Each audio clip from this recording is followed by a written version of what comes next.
Hi friends, I am Tilak. You're watching Tech May Be Unique, and today we are going to see how to create this playing cards 3D effect or 3D photo edit.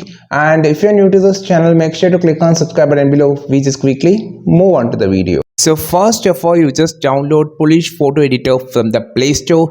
Then just open the application. So now just click on this photo option to select the image that you just want to edit. So after selecting the image, you just need to click on the effect option on the bottom. Now you just need to click on the neon option. You can see a lot of options. You just select neon option.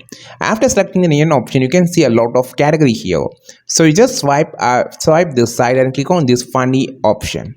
In funny option, you just swipe downside. You can want to select up to 22 FU22 I just talking about. So click on the FU22. You can see this 3D card effect which super and really.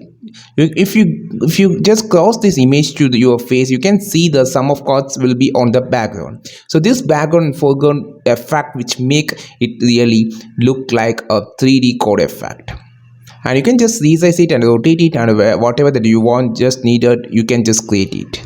After perfectly creating and making this effect perfect on your image, click on this OK button on the top. Now your image is ready. Click on the save option on the top and you can save it on your mobile phone. I think this video helped you a lot. Like this video, share this video, subscribe this channel. We will meet our next video with a super valuable content. This is Tilak signing off from Tech May Be Unique. Have a wonderful day.